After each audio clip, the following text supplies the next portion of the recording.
Bienvenidos a la pausa de los viernes, espacio generado por la Fundación Vivir Agradecidos todos los viernes de este año a las 19:30 y que facilitamos alternadamente con Virginia, Maite y Andy. Mi nombre es Daniel y mi intención es traerles siempre los viernes el tema de la escucha activa, de la escucha atenta, como un recurso que pudiera actualizarse en la reflexión, en el compartirle algún tipo de investigación amateur que hago y también de reflexión, ¿no? Y de práctica sobre todo. En cada encuentro la idea es poder hacer alguna práctica breve. Hoy les traje un testimonio de uno de entre 20 conversaciones que he tenido con distintas personas y profesionales, donde he conversado cómo es esa escucha específica en el ámbito de la salud, en el ámbito de la ciencia, en el ámbito del arte. Es un trabajo que hace 2 años que llevo adelante en colaboración con mi editora, María Laura Ferro. Y quería traerles el testimonio de Miguel Manríquez, que es una persona no vidente que vive en el sur, en la Patagonia Argentina, en un lugar extraordinario por su paisaje, por su belleza. Un lugar lleno de montañas, lagos, ríos, bosques. Y esta persona es no vidente en ese contexto. Lo que de por sí valdría la pena traer, pero está de alguna manera en pie de igualdad con otros miles de no videntes, ¿no? Que deben lidiar con esta dificultad y compensar con los otros sentidos esta dificultad. Pero lo extraordinario de Miguel Manríquez, a quien presento un poquitito biográficamente, es una persona no vidente de 58 años al día de hoy, que perdió a los 9 años su primer ojo y a los 44 perdió por un accidente de trabajo el que le quedaba. Vive con su familia, pero después de perder la visión y de pasar el momento, por supuesto, traumático de adaptarse a eso, empezó a correr, pero no como corremos la mayoría de los que estamos hoy acá, incluso de los que están viendo este vivo, sino que, es decir, no es que sale a correr un rato, sino que es maratonista de montaña, no habiendo corrido nunca antes en su vida. Y no es que corre un rato, sino que hace grandes trayectos, ¿no? Corrió hace 3 años, si mal no recuerdo, el RAM Patagonia de 110 kilómetros. Corre de día, corre de noche, corre con lluvia, con nieve, corre trepando laderas, cruzando arroyos, al borde de los precipicios. Y es algo extraordinario, por lo pronto a primera vista, ¿no? Paradójicamente. Entonces quise preguntarle cómo era esto, cómo es que él hacía para arreglárselas en ese contexto. Y por supuesto que corre no de manera solitaria, pertenece a un grupo y además tiene asignado, o mejor dicho, se han asignado mutuamente un guía que hoy día es un amigo, ¿no? Después, durante más de 10 años, lo viene a buscar todos los domingos para salir a correr, entrenar y después hacer las maratones, ¿no? Entonces, le preguntaba yo cómo se las arregla, cómo es su percepción para poder correr. Y además de contar con la ayuda del guía que le va tocando la espalda o le va diciendo en voz alta sobre algún obstáculo o le advierte sobre algo, o usan una soga para correr juntos o con el bastón él también auxiliándose, Él dice que genera en su atención como si fuera un corredor, como si fuera un túnel de 2 metros adelante y 2 metros atrás, para de esa manera estar muy atento a lo que va percibiendo en una renovación constante de la atención, de la escucha y de, por supuesto, una inteligencia corporal sin duda que es extraordinaria, que es algo adicional, ¿no? Una propiocepción, una interocepción que hace que colabore en todos los sentidos, ¿no? Pero él rescata la escucha como un elemento que va renovando en la atención permanentemente y que eso le provee tal seguridad que incluso se vuelve un referente para los otros maratonistas, porque vienen a preguntarle cómo hace para no lesionarse, cómo es. Y él dice incluso que si él tuviera la visión para correr, seguramente se lesionaría porque se distraería. Ese primer aspecto para mí es muy poco común, ¿no? Muy extraordinario. Le pregunté cómo era la experiencia de ser maratonista no vidente en comparación con los videntes, ¿no? Y dice que el sentimiento, él cree que es 100%, el sentimiento más puro es 100% el mismo, ¿no? Le redoblé la apuesta y le pregunté cómo es correr en un entorno de tanta belleza, cómo haces para compartir eso, ¿no? Y él me dijo que ahí hay como una ayuda mutua en algún sentido, ¿no? Porque él es capaz de percibir cuando una piedra viene rodando antes que los demás, o escucha una cascada en algún tramo nuevo, escucha una cascada antes que los otros por ese grado de atención. Y también, por supuesto, esto es recíproco porque del otro lado viene la invitación, ¿no? A llegar a un lugar, detenerse, que le describan ese paisaje. Y él dice algo muy significativo y paradójico, ¿no? Porque dice que él puede experimentar la belleza como una sensación de plenitud, de felicidad, que le hace cerrar los ojos, que es un signo distintivo de videntes y no videntes, por lo visto, ¿no? De que cuando uno está frente a una experiencia trascendente en este sentido, cierra los ojos para que sea más pleno eso, ¿no? Para que la atención se centre más. Le pregunté cómo era el silencio allí donde estaba, ¿no? O en su vida a partir de estas experiencias.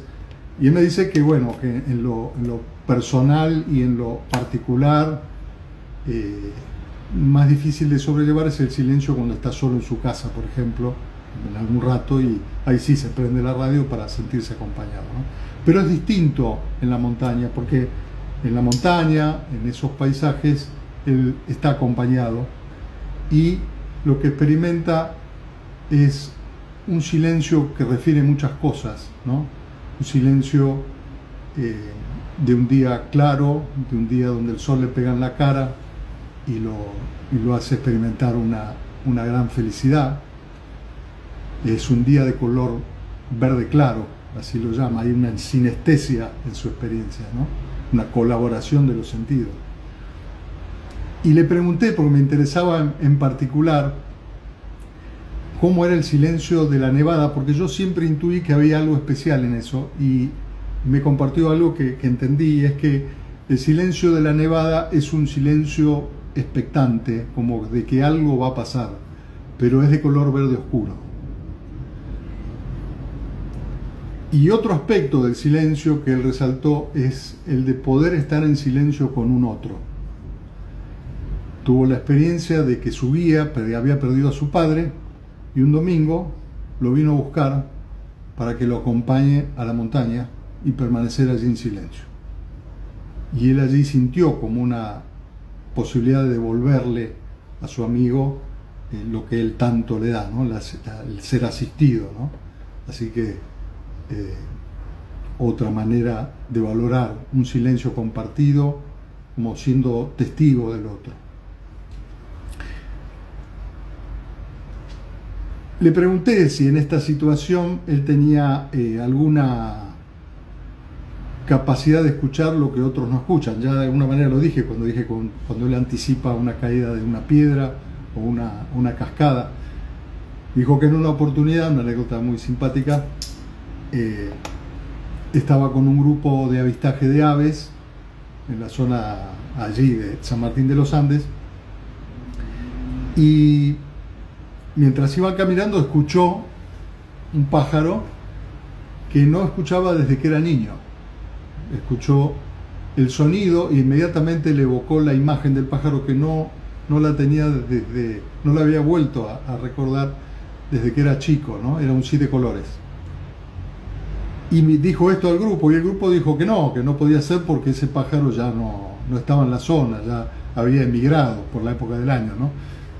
Y él se quedó en el molde, y una de las mujeres que participaban del avistaje fue a buscarlo al pájaro, y el pájaro estaba.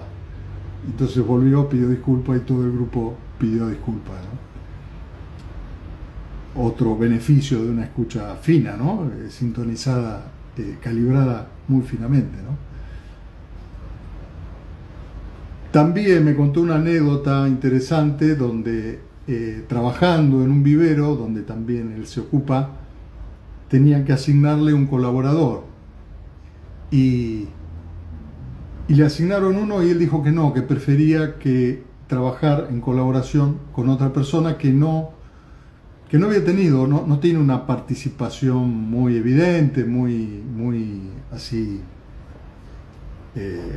notable, ¿no? O notoria.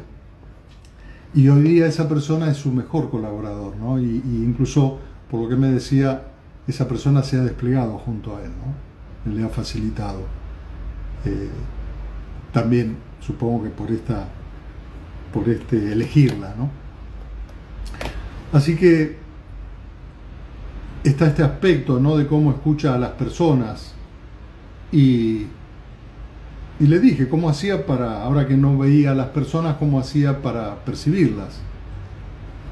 Y me dijo que en algún sentido tiene una ventaja que no tenía cuando veía, porque cuando veía podía venir alguien con cara de póker y no adivinar, no anticipar la intención de esa persona, ¿no? Y dice que hoy, escuchando atentamente, puede percibir si una persona está nerviosa, si está enojada, qué palabras usa, si trae intenciones raras, ¿no? Y a raíz de eso poder elegir si abrirse a esa comunicación o no, o preservarse. Hasta acá el testimonio, y yo saco una conclusión, ustedes sacarán las de ustedes, ¿no? Que después tal vez me las puedan compartir. Una conclusión que saco de algo evidente, pero que haría falta explicitar, es que él no se entrenó para correr, él no hizo un entrenamiento para cuando se quedara ciego. Todos sus recursos surgieron después, y como si ya hubieran estado desde siempre. La posibilidad de escuchar y relacionarse incluso con su cuerpo de una manera colaborativa, ¿no? Entre las partes, y es como un hardware que él hubiera ido a buscar cuando se cortara la luz en una casa, ¿no? Va a un lugar y saca los recursos, las herramientas necesarias para compensar esa dificultad, ¿no? Entonces, creo que la invitación es actualizar la idea que tenemos sobre la escucha, las posibilidades que tenemos de tener una atención más colaborativa, más completa de nuestra experiencia, ¿no? De estar vivos y vivir, por supuesto, más plenamente. Hasta acá el testimonio, y quería hacer compartirles un pequeño centramiento de la atención a quienes quieran, que nos llevará 5 minutos para acercarnos a concebir o a empatizar con esa experiencia de Miguel. Así que les propongo, si pueden, si tienen la posibilidad, de adquirir una postura cómoda, cerrando los ojos o dejándolo abierto, como ustedes prefieran, para Primero, conectar con el cuerpo, percibiendo cómo se encuentra el cuerpo, incorporando todas las sensaciones que aparezcan, las cómodas y las incómodas.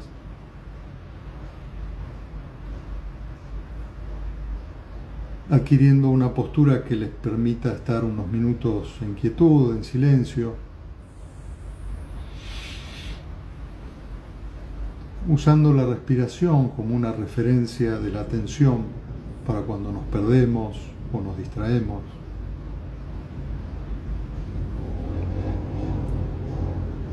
Y logrando, a consecuencia de este recupero de cierta interioridad, de un estado de calma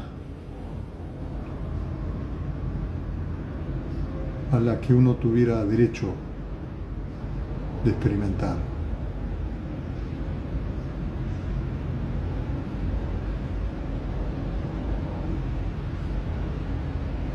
Y con esta predisposición, los invito a prestar atención a lo que están escuchando, pero con una guía, como si fuera una escucha por partes. Primero escuchando los sonidos más lejanos, los que están fuera de ese ambiente en donde nos encontramos. Sonidos lejanos, que pueden ser sonidos de ciudad, sonidos de la naturaleza, voces, tránsito, sonidos naturales como el del viento o el de una tormenta.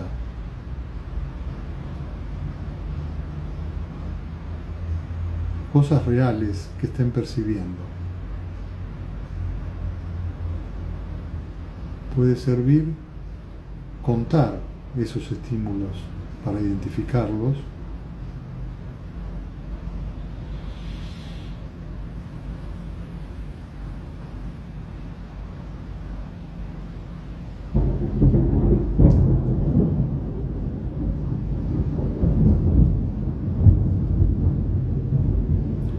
Y ahora los invito a percibir los sonidos que están dentro del ambiente donde se encuentran.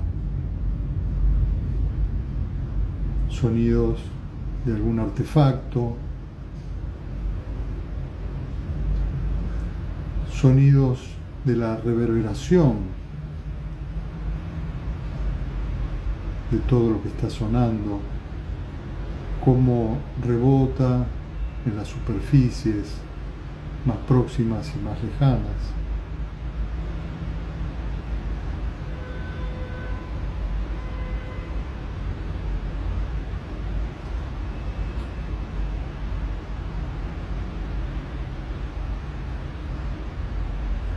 Y les propongo ahora escuchar algún sonido del cuerpo. Puede ser el de la respiración. Alguien puede escuchar los latidos del corazón.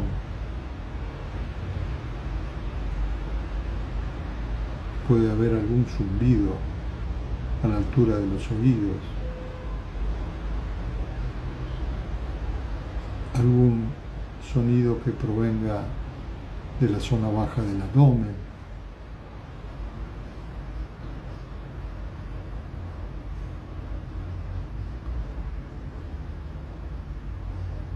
Y por último los invito a escuchar el diálogo interior, las palabras, el discurso que se superpone a la escucha o que está de fondo. Palabras propias o de otros introyectadas.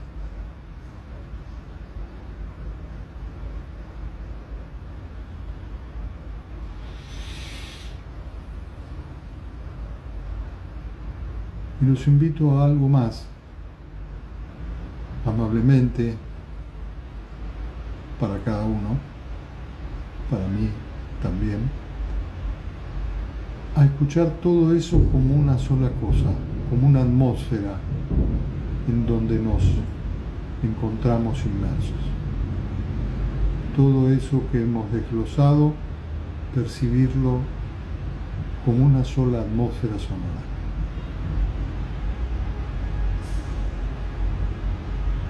Como si fuera un océano.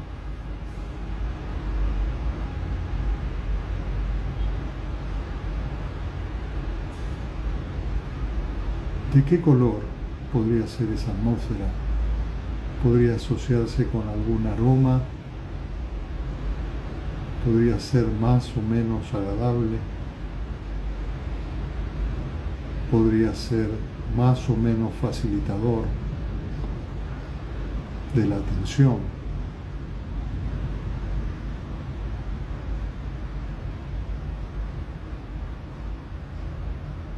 Y la última pregunta que les dejo sin buscar respuesta es: ¿quién está escuchando?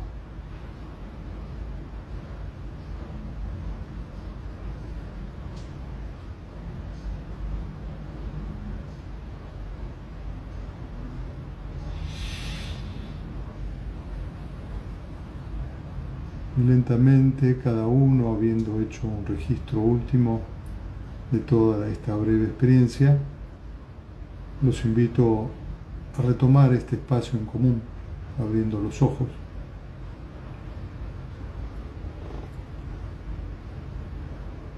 Bueno, hasta aquí la pausa de hoy y saludo a todos quienes están saludando, por supuesto,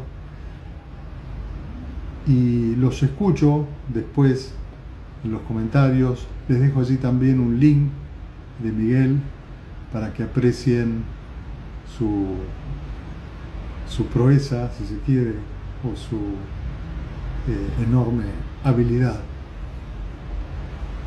Así que muchas gracias. Recuerden que el viernes que viene creo que está Maite y nos vemos dentro de un mes. Un placer y hasta siempre.